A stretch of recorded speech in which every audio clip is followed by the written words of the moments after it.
নন্দলাল বাবু জোরে জোরে পা চালাচ্ছিলেন আর বারবার অন্ধকার আকাশের দিকে মুখ তুলে তাকাচ্ছিলেন।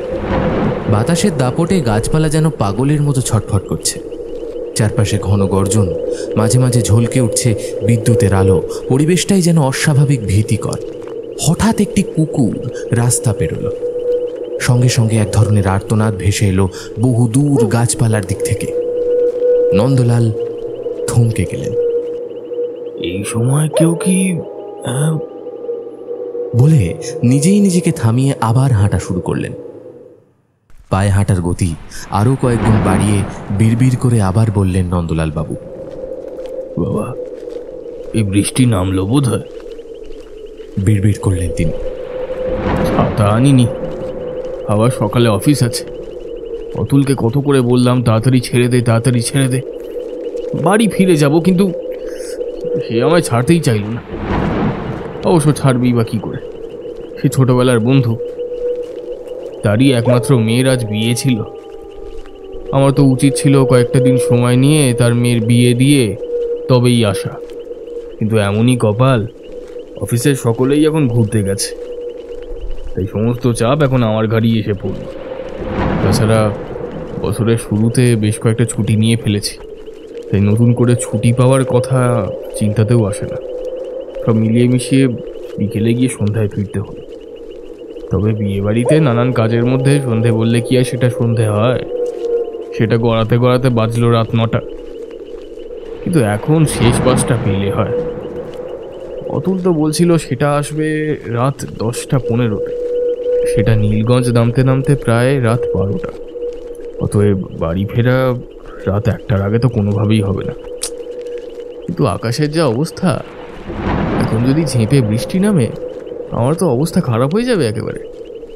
হাঁটতে হাঁটতে একটা ছোট মতো দোকানের সামনে চালা মতো দেখতে পেয়ে সেখানেই থামলেন নন্দ, ওরফে নন্দলাল সরকার।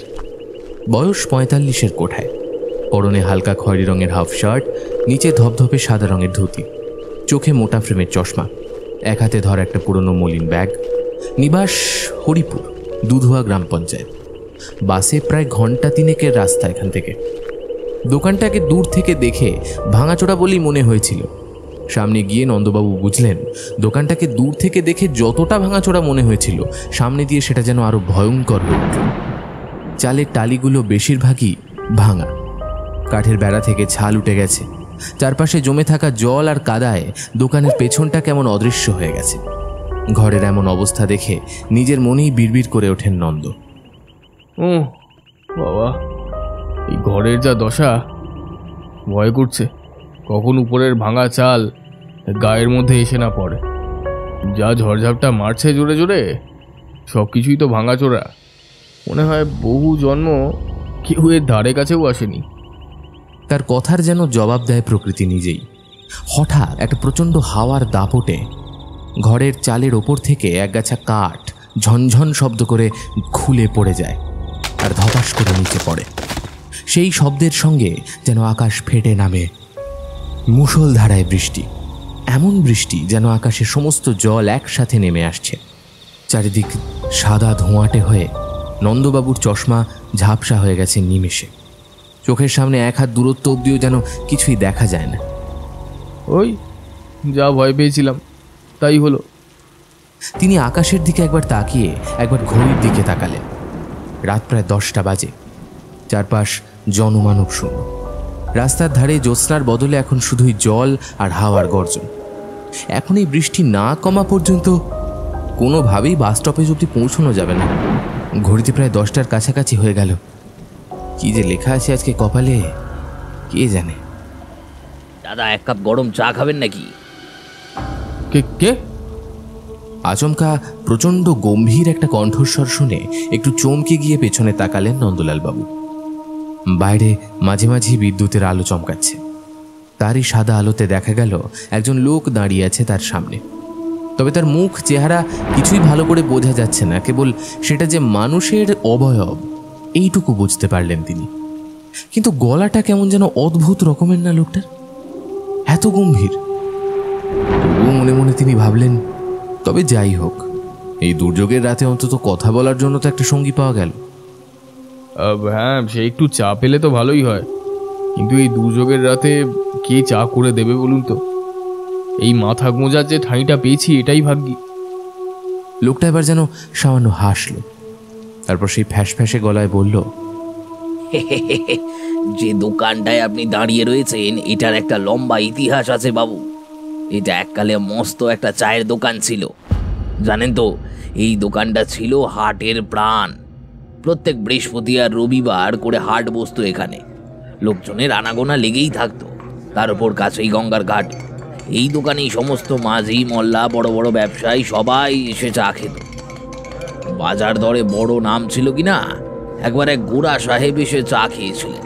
তারপর থেকে চায়ের স্বাদে মুগ্ধ হয়ে প্রতি সপ্তাহে এসে বসতেন এই কাঠের বেঞ্চে। এই গ্রামে আর আশেপাশে কোথাও তেমন ভালো চায়ের দোকান ছিল না, আর থাকলেও এত সুন্দর স্বাদ ছিল না সেই চায়ের। একেবারে রং রমিয়ে চলতো ব্যবসা। নন্দলাল কিছুটা অবাক হয়ে তাকিয়ে রইলেন লোকটার দিকে। লোকটা বলতে লাগলো, তবে কি জানেন তো, লোকটা এর আগের জীবনে বড্ড খাটাখাটনি করেছিল। কোন ছোটবেলায় মা মারা যাবার পর থেকে সৎ মায়ের কাছে মানুষ। অনেক কষ্ট করে অবহেলা অপমানে বড় হয়ে একটু বয়স হলে এই চায়ের দোকানটা দিয়েছিল। তবে প্রথম প্রথম একেবারেই বিক্রি হতো না। তবে হঠাৎ করে ধীরে ধীরে মানুষ আসতে শুরু করলো। তারপরে বছর কয়েকের মধ্যেই নাম ছড়িয়ে গেল চারপাশে। তখন আর লোকটাকে পেছনে তাকাতে হয়নি। একেবারে মোটা টাকা ইনকাম করত। আর তখন থেকে এই দোকানটাই ছিল লোকটার ঘর বাড়ি, পরিবার। পিছনের একটা ঘরেই বিয়ে থা করেনি লোকটা, একাই থাকতো। নন্দলাল বাবু বিস্ময়ের সাথে শুনছিলেন। লোকটা হঠাৎ মুখটা গম্ভীর করে বলল, তবে সুখ সইল না বেশি দিন। ঠিক এমনই এক ঝড় বৃষ্টির রাতে, যখন কারোর আসার কথা না, আমি অপেক্ষা করছিলাম হয়তো কেউ আসবে এই দুর্যোগে। আর সেদিনই বাজ পড়ল দোকানটার ওপরে। এরপর যা ঘটেছে আপনি তো জানলেনই। নন্দবাবুর এখনই এই সমস্ত গল্প শুনতে মোটেই ভালো লাগছিল না। লোকটা প্রথম থেকেই যেন একটু বেশি গায়ে পড়া, সেটা তিনি বুঝতে পেরেছিলেন। কিন্তু একান্তই ভদ্রতা ও লোকলজ্জার খাতিরে নন্দলাল বাবু খুব সামান্য ঘাড় নেড়ে হালকা হেসে বললেন, আচ্ছা আচ্ছা আচ্ছা, সে তো খুবই ভালো কথা। তারপর বুড়া সাহেব বলতে আপনি তো নিশ্চয়ই অনেক বছর আগেকার কথা বলছেন। তা আপনি কোথায় যাবেন এখন? লোকটা যেন কিছুটা দূরে তাকিয়ে অদ্ভুত একটা হাসি হেসে উত্তর দিল, আমি যে কোথায় যাব সেটাই ভাবছি। আজ বহুদিন পর আবার বেরোলাম। বুঝলেন, বৃষ্টি পড়লেই আমি বের হই। অন্যদিন রাস্তায় বড় লোকজন থাকে, তাদের ভিড়ে কেমন যেন দমটা বন্ধ হয়ে আসে। আর বৃষ্টি হলেই এই শহর, এই রাস্তাঘাট সব কেমন নির্জন, শুনশান। এই নির্জনতায় একটা অন্যরকম শান্তি পাই আমি। নন্দলাল বাবু এতক্ষণ লোকটাকে গায়ে পড়া ভাবছিলেন, এবার একটু পাগল বলেই মনে হলো। তবে তার চোখের দৃষ্টিতে, কথার ভঙ্গিমায় এমন কিছু একটা ছিল যা বেশ অস্বস্তিকর। বিরক্তি আর অজানা ভয়ের মিশ্র অনুভূতি জমা হচ্ছিল তার বুকের মধ্যে। বিরক্ত লাগলেও বৃষ্টি কমার কোনো নামগন্ধ নেই। আকাশ যেন আগুন হয়ে উঠেছে। মেঘের গর্জন, বিদ্যুতের ঝলকানি আর থেমে থেমে মাটির গা বেয়ে ঘেঁষে আসা হাওয়া যেন আরও বেশি অদ্ভুত করে তুলছিল পরিস্থিতিকে। গ্রামের দিকে কাদা রাস্তার উপর জল পড়ে প্রায় হাঁটু অবধি জল জমে গেছে। এই সাদা ধবধবে ধুতি পরে সেসবের ওপর দিয়ে চলতে গেলেও কত পা যে হাঁটা যাবে সেটাই চিন্তার বিষয়। বৃষ্টির দিনে? কিন্তু বৃষ্টির দিনে কেউ রাস্তায় বের হয় নাকি? আপনি বৃষ্টির সময় কেন বের হন? লোকটা এবার সরাসরি চোখে চোখ রেখে উত্তর দিল, এই যে নতুন বন্ধু খুঁজি। বৃষ্টির দিনেই তো কত নতুন বন্ধুরা আসে, তাদের সাথে দুটো সুখ দুঃখের গল্প করি। এই আপনার সঙ্গে যেমন করছি। এই হাসিটা যেন কোথা থেকে ঠান্ডা স্রোতের মতো নেমে এলো নন্দলাল বাবুর ঘাড় বেয়ে। লোকটার এমন কথায় এক অজানা শীতল সন্ত্রাস ছড়িয়ে পড়ল তার শরীরে। হঠাৎই দৃষ্টি গেল লোকটার দিকে। এবার যেন পায়ের তলা থেকে মাটি সরে গেল নন্দলাল বাবুর। এটা কি দেখছেন তিনি? লোকটার শরীরে চামড়া মাংসের কোনো অস্তিত্ব নেই, কেবল একটা সাদা কঙ্কাল দাঁড়িয়ে রয়েছে সেখানে। গায়ে এতক্ষণের পড়ে থাকা সেই সাদা চাদরটা আর নেই, যেটা দিয়ে এতক্ষণ আড়াল করা ছিল লোকটার শরীরটা। লোকটার গর্তের মধ্যে ঢুকে থাকা ফাঁকা কালো কুচকুচে দুটো চোখের ভেতর দিয়ে যেন লালচে আগুন গনগনিয়ে জ্বলছে। চোয়ালের কাছটা বেশ প্রসারিত, অর্থাৎ হাসছে মিচকি মিচকি। সেই ভয়ঙ্কর মিচকি হাসিটা নন্দলাল বাবুর বুকের ভেতরটা কুঁকড়ে দিল। ভয় আতঙ্কে থরথর করে কাঁপতে লাগলেন তিনি। চোখের সামনে যা দেখছেন তা বিশ্বাস করা কঠিন, তবুও তো এতটাই বাস্তব, এতটাই জীবন্ত যে সেখান থেকে চোখ ফিরিয়ে নেওয়া সম্ভব নয়। অনেক চেষ্টা করেও গলা থেকে বেরিয়ে আসা আর্তনাদ আটকাতে পারলেন না নন্দলাল বাবু। প্রচণ্ড আতঙ্কে ভয় তার গলা থেকে বেরিয়ে এলো একটা ভয়ঙ্কর আর্তনাদ। কাঁপতে কাঁপতে নন্দলাল বাবু জিজ্ঞেস করলেন, কে কে আপনি? লোকটা ধীরে ধীরে আবার কথা বলতে শুরু করলো। এবার যেন তার গলায় এক আশ্চর্য কোমলতা। এ তো আপনার মতোই বাবু। এককালে এই দোকানের মালিক ছিলাম। এই যে আপনাকে এতক্ষণ যে কথাগুলো বলছিলাম, সেই লোকটা আমি নিজেই। অনেকদিন গল্পগুলো কাউকে বলা হয়নি, তো তাই আজকে সুযোগ পেয়ে আপনাকে সমস্ত কথা বললাম। জানেন বাবু, এক সময় আমার চায়ের দোকানের নাম ছিল এই অঞ্চলে। চা বলতেই লোকজন ছুটে আসতো। কে যেন একবার বলেছিল, তোমার হাতে জাদু আছে রে। বুঝলেন, সংসারের অশান্তি হোক বা ব্যবসায় ক্ষতি, ছেলে মেয়ের ভবিষ্যতের দুশ্চিন্তা হোক কিংবা মনের বিষণ্ণতা, আমার এক কাপ চা খেয়েই যেন মানুষ একটু হালকা হয়ে যেত। সামান্য সময়ের জন্য হলেও তারা সব ভুলে যেত। গোড়া সাহেবরাও আসতেন, খুশি হয়ে মোটা টাকা বকশিস দিতেন। বেশ চলছিল জীবনটা, কিন্তু সুখ তো চিরকাল সয় না কারুর কপালে, বুঝলেন তো। লোকটার গলা যেন আচমকাই ভারী হয়ে এলো। তার চোখের দৃষ্টিটাও গভীর, যেন অতীতের ঘন ছায়ায় ডুবে যাচ্ছে। সেদিনটাও এমনই ঝড়ের রাত ছিল। সেদিন সন্ধে থেকেই দোকানে চা করে বসেছিলাম, অথচ একটাও খদ্দের এলো না। কিন্তু বসেই রইলাম রাত 9টা পর্যন্ত, অথচ একটাও বিক্রি নেই। অবশ্য বিক্রি হবেই বা কি করে, বাইরে যা তুমুল তাণ্ডব চলছিল সেদিন। সমস্ত রাস্তায় একেবারে কাদায় থই থই। এমন বৃষ্টি বাপের জন্মে দেখিনি। আর শুধু কি বৃষ্টি, তার সাথে যেমন ঝোড়ো ঠান্ডা বাতাস, তার সাথে বিদ্যুতের চমকারি। বাজ পড়া যেন থামতেই চাইছে না। মোহমোহ গান ফাটানো চিৎকার, আর তার সাথে সাদা আলোর ছটা। বুঝলেন বাবু, জন্মে এমন রাত দেখিনি। সেদিন আর কোনো লোক আসবে না দেখে দরজাটা বন্ধ করে সমস্ত কিছু গুছিয়ে রেখে দিলাম।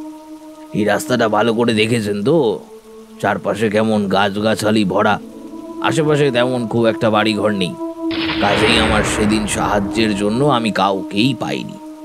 প্রচণ্ড ঝোড়ো হাওয়াতে মোমবাতিটাও ঠিকঠাকভাবে জ্বালিয়ে রাখতে পারছিলাম না। তক্তাপোশের ওপরে বসে কান মাথা মুড়ি দিয়ে কোনো মতে শুয়েছিলাম।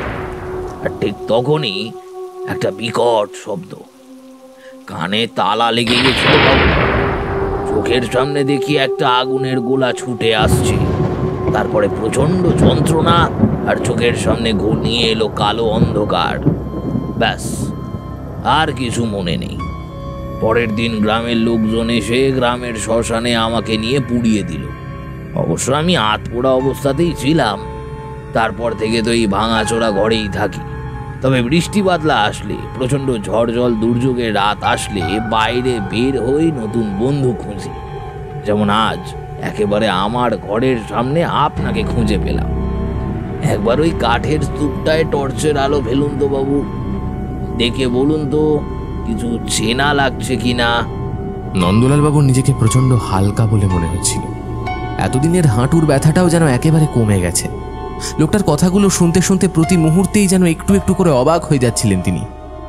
এবার লোকটা শেষের কথাগুলো শুনে টর্চ লাইটটাকে জ্বালিয়ে পড়ে থাকা কাঠের স্তূপের দিকে নজর পড়তেই কেমন যেন পাথরের মতো শক্ত হয়ে গেলেন নন্দলাল বাবু। সেখানে একটা মৃতদেহ পড়ে আছে। সাদা ধুতি পরা, মুখটা আধো খোলা, চোখ আধ বোঝা, মাথার পাশ দিয়ে রক্ত গড়িয়ে পড়ছে। বৃষ্টির জলের সঙ্গে মিশে সেই রক্ত গড়িয়ে চলেছে গ্রামের মাঠ বরাবর। সেই মুখ, সেই গড়ন, সে তো নন্দলাল বাবুরই নিজের দেহ। নিজেকে দেখতে পেয়ে তার মনে হলো যেন মাটির নিচে তলিয়ে যাচ্ছেন তিনি। গলা শুকিয়ে কাঠ, চোখে জল, কণ্ঠে কোনো শব্দ নেই। তখনই লোকটা আবার বলে উঠল, যখন প্রচণ্ড জোরে বাতাসটা দিয়ে বৃষ্টিটা শুরু হলো, আপনি ওর নিচেই দাঁড়িয়েছিলেন বাবু। আপনার মাথার ওপর ওই বহুদিনকার পুরনো কাঠ পড়তেই আপনি তখনই নিজের প্রাণটাকে হারান। আর নিজের প্রাণটা হারিয়েছেন বলেই তো আমার সাথে কথা বলতে পারছেন। বেঁচে থাকলে কি আর ভূতকে দেখা যায়? এখন যেমন আপনাকে আর কেউ দেখতে পাবেন না। নন্দলাল বুঝতে পারলেন তিনি মারা গেছেন। তিনি হঠাৎ তার পরিবারের কথা জানতে চাইলেন। তার ছেলে, যাকে তিনি গত সপ্তাহে স্কুলে ভর্তি করালেন, তার স্ত্রী অসুস্থ পায়ের কথা, তার অফিসে ফেলে আসা রিপোর্ট। তিনি হঠাৎ বলে উঠলেন, আপনি যাদের রেখে এসেছেন তারা একদিন ঠিক এই পথেই আসবে। এখন চলুন, আর ওরা অপেক্ষা করছে। লোকটা হাসতে হাসতে নন্দলাল বাবুর হাত ধরে একটা হ্যাঁচকা টান দিল। বাবু, আমাদের আরো অনেক বন্ধুরা অপেক্ষা করে আছে পেছনের দিকে। ওরা সকলেই আপনার মতো, কেউ বা ঝড় বৃষ্টির রাতে, কেউ বা বাজ পড়ে, কিংবা বৃষ্টির রাতে পথ ভুলে আমাদের মতোই হতভাগ্য হয়ে মারা গেছে।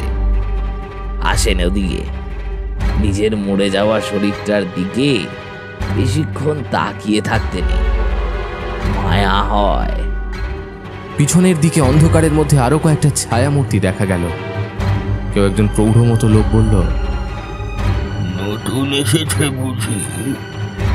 হ্যাঁ, আজই এলো, একদম ঝড়ের রাতে। আরো একটি কিশোর মূর্তি এগিয়ে এসে বলল, আমারও এমন এক রাতে মৃত্যু হয়েছিল, স্কুল থেকে ফিরছিলাম, মনে আছে এখন। নন্দলাল বাবু কেঁপে উঠলেন, কিন্তু ততক্ষণে শরীর হালকা, মন হালকা। এক লাফেই যেন কোনো আলো ছাড়া ঝড় বৃষ্টি অন্ধকারের মধ্যে ধীরে ধীরে লোকটার হাত ধরে তিনি অন্ধকারের মধ্যে হারিয়ে গেলেন অনন্তকালের দিকে। অশরীরী যাত্রা শুরু হলো তার মতো অশরীরীদের সাথেই তার সংসার শুরু। দূরে বহু পুরনো আর এক কাঠের ভাঙা স্তূপের মধ্যে রইল তার রক্তাক্ত শরীর। কে জানে ওর শরীরের কি হবে? গতকাল সকালে বৃষ্টি থামলে গ্রামের লোকেরা উদ্ধার করে নিয়ে যাবে। তবে পথে যেতে যেতে আরো একটা প্রশ্ন মাথায় এলো নন্দলাল বাবুর। দোকানটার চ্যানেলের উপর থেকে কাঠগুলোই কি ঝরে পড়ছে, নাকি লোকটার কারসাজি?